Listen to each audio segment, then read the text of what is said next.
Bonjour tout le monde.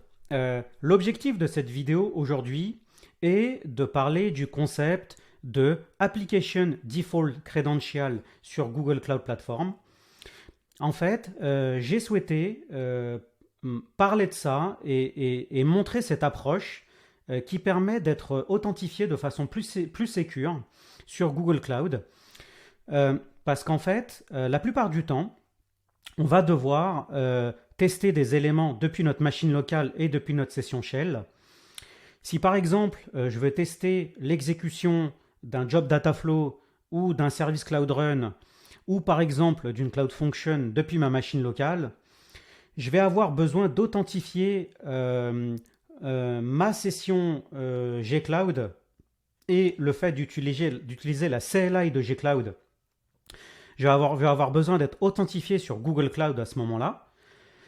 Parce qu'en fait, autrement, je ne pourrais pas être connecté sur Google Cloud et ensuite instancier mes services.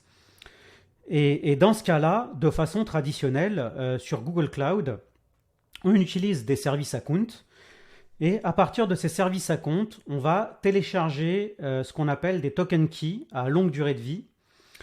Donc en gros, je le montrerai tout à l'heure, on va dans la page IAM de Google Cloud, on crée un service à compte géré par nous en tant qu'utilisateur. Et ensuite, derrière, on va pouvoir donner des rôles et des privilèges à ces services à compte. Et traditionnellement, ce qu'on fait, c'est qu'en fait, on télécharge un token key pour ce service à compte, en fait. On va le télécharger sur notre machine locale et ensuite on va positionner une variable d'environnement qui s'appelle Google Application Credential, et à partir de cette variable d'environnement, on permet à notre session gCloud et à notre session shell, à partir de la CLI de gCloud, la CLI, d'être authentifié sur Google Cloud. Et ensuite, à partir de là, on peut instancier et déclencher des lignes de commande sur Google Cloud.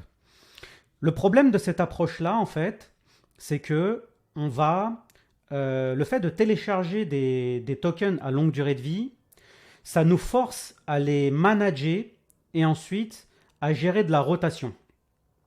Et en fait, c'est une gestion qui fait qu'en fait, déjà, on est moins sécure parce qu'en fait, si on les gère mal, ces tokens peuvent tomber entre de mauvaises mains et derrière, on peut avoir par exemple des personnes qui peuvent derrière s'authentifier sur notre projet Google Cloud avec des permissions et ça pose vraiment des problèmes de sécurité. C'est pour ça que cette approche n'est pas vraiment recommandée aujourd'hui.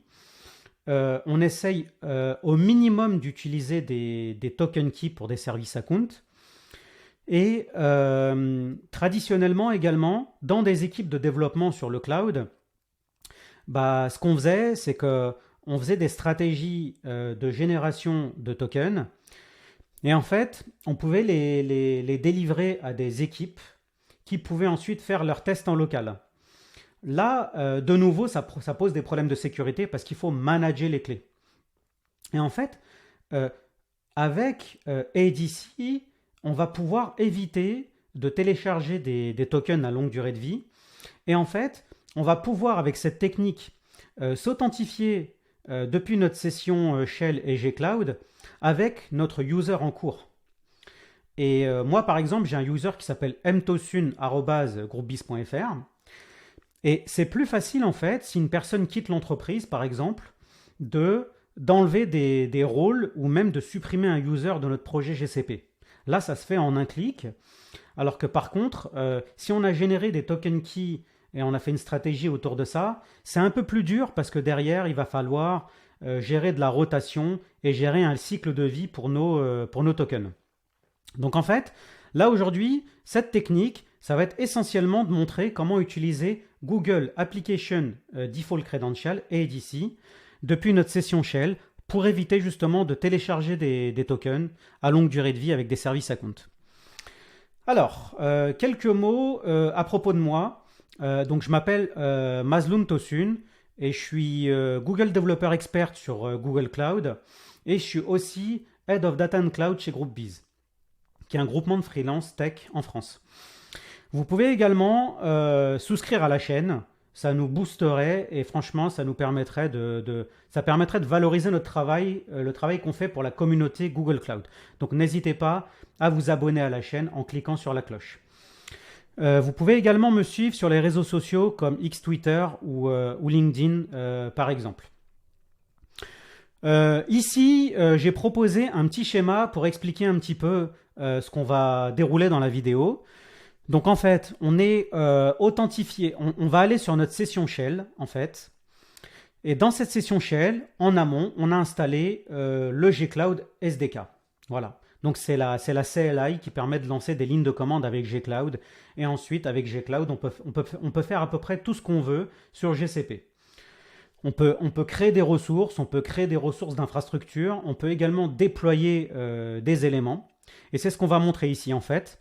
C'est que depuis notre session shell, au lieu de télécharger un token, comme je l'ai expliqué précédemment, on va taper cette ligne de commande gcloud auth application default login.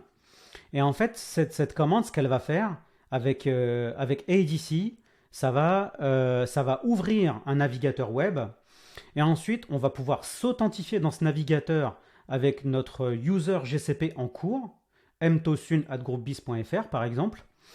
Et ensuite, une fois qu'on va être authentifié, ça va être bon.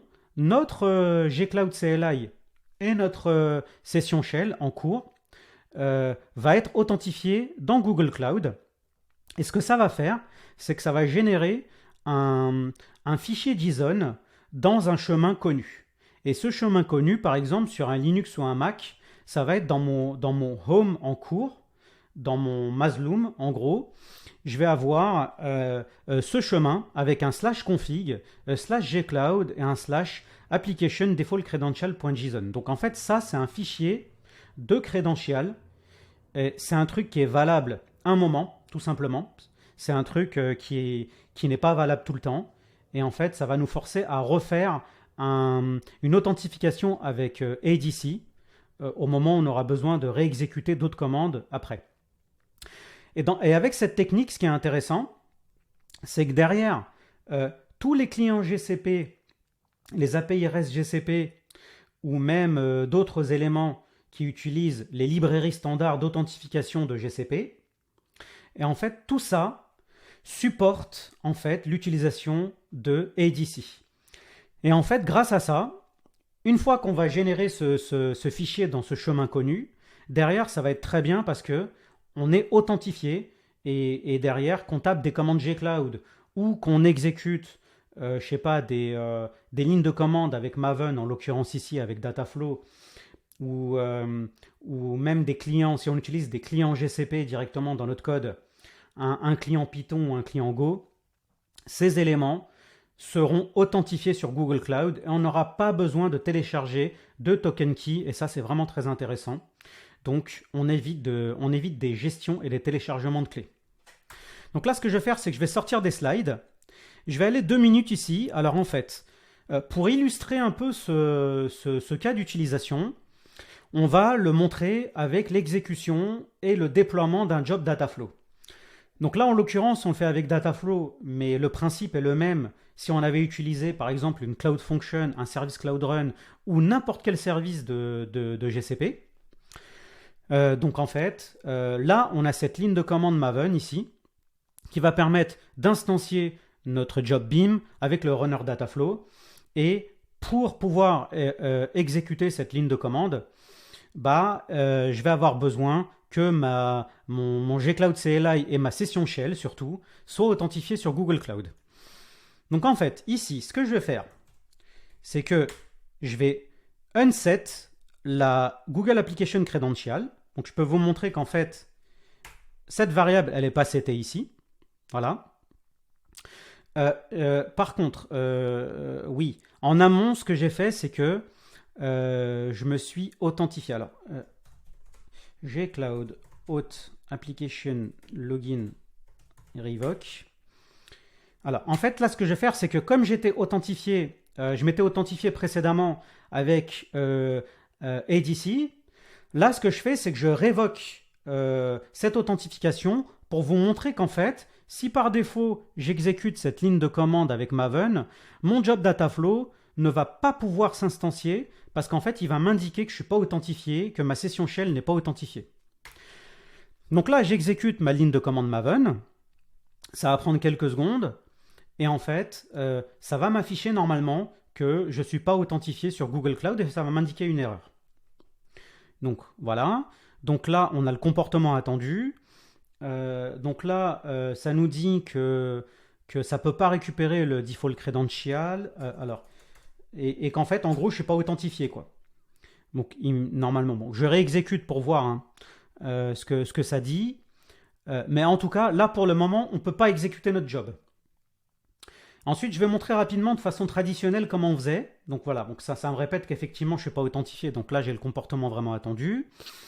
De façon traditionnelle, en fait, ce qu'on faisait, comme je l'avais expliqué en fait dans le schéma, c'est qu'en fait, on gère un service account. Par exemple, ici, j'ai un service account pour les jobs Dataflow qui s'appelle SA Dataflow. Et en fait, avec cette stratégie de création de service account, ce qu'on pouvait faire derrière, c'était qu'on pouvait télécharger un jeton et un token key en JSON et le télécharger dans notre machine. Une fois qu'on télécharge ce jeton depuis notre machine, traditionnellement, ce qu'on faisait, c'est qu'on setait cette variable d'environnement, Google Application Credential, on le setait vers le chemin de ce fichier de token qu'on a téléchargé précédemment. Derrière, après avoir fait ça, ça permet à notre session shell d'être authentifiée sur Google Cloud. Et là, derrière, notre CLI, notre CLI de Gcloud est également authentifié avec n'importe quel process, en gros, application GCP qu'on va exécuter en fait derrière dans notre session shell, va être authentifié sur Google Cloud via cette technique d'authentification avec un token key.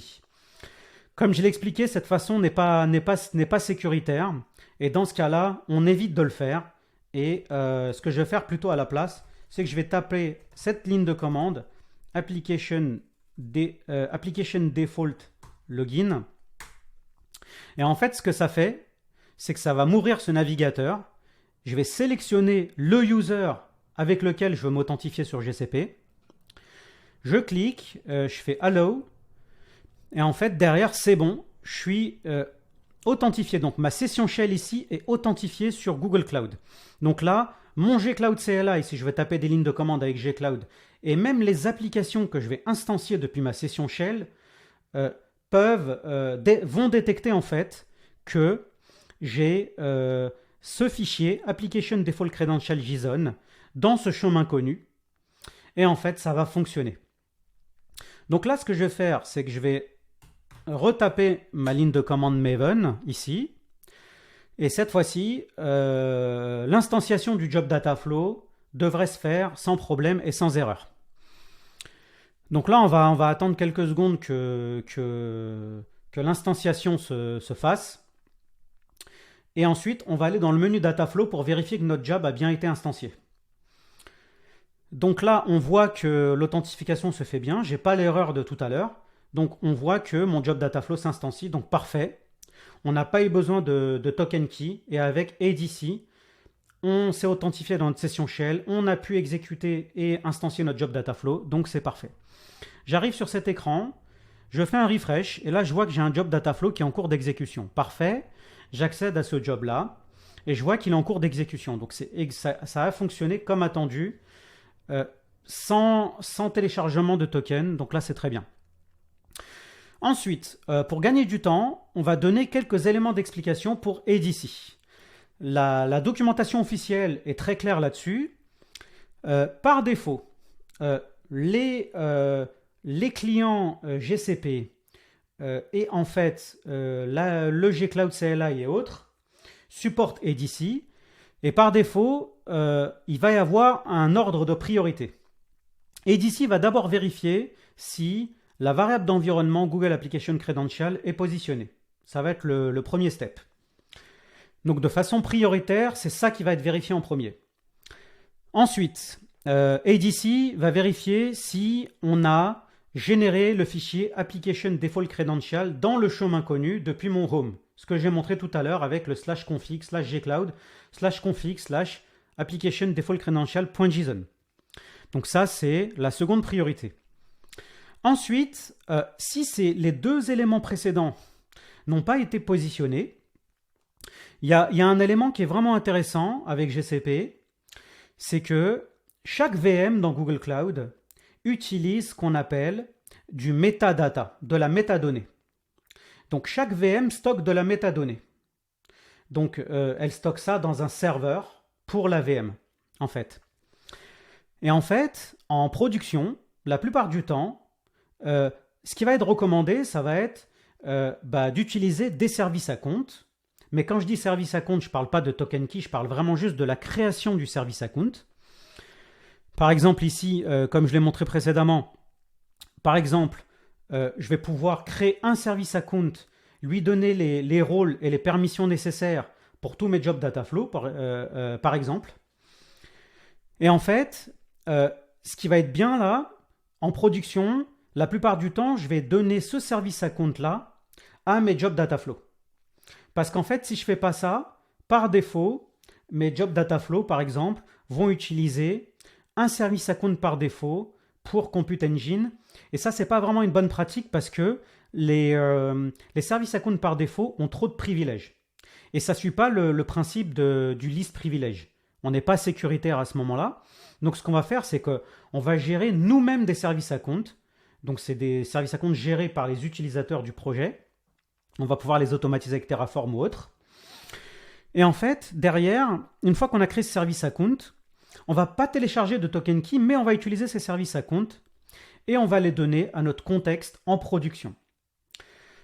À ce moment-là, dans l'élément qui va contenir le code et qui va être à l'origine de l'exécution du code depuis une VM, ce qui est bien, c'est que si on utilise un client GCP à l'intérieur d'un code à ce moment-là, dans un contexte depuis une VM par exemple, avec cette technique de ADC, avec cette troisième méthode-là, automatiquement, si ces deux techniques d'authentification précédentes n'ont pas été positionnées, il va y avoir une tentative d'aller invoquer ces métadonnées depuis le serveur pour la VM en cours, et on va récupérer le credential depuis les métadonnées de la VM, et ça va permettre, dans le contexte en cours, de pouvoir être authentifié sur Google Cloud.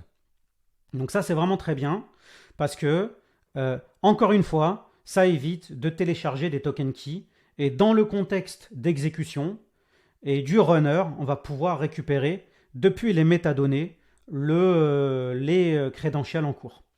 Donc voilà, ça c'était pour donner quelques éléments d'explication. Je partagerai les liens et je rédigerai un article aussi dédié pour cette vidéo où en fait j'ajouterai les liens de la doc. On a aussi ce lien qui explique comment setup ADC par exemple, et aussi quelques éléments qui parlent et qui donnent quelques explications à propos de ces notions de métadonnées pour une VM en fait.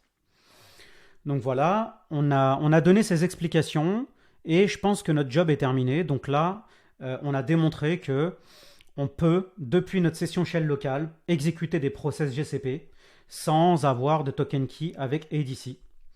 Et comme je l'ai expliqué, on est plus sécuritaire comme ça et les développeurs de l'équipe peuvent utiliser ce moyen pour tester des éléments plutôt que de télécharger des token keys et de s'ajouter une gestion un peu compliquée là-dessus. Donc, je pense qu'on est bon. Donc là, on a fini d'expliquer ça. Ça a été un plaisir pour moi de présenter ce use case. N'hésitez pas à vous abonner à la chaîne pour nous booster et pour supporter notre travail pour la communauté Google Cloud. Et on se dit à très bientôt. Bye bye.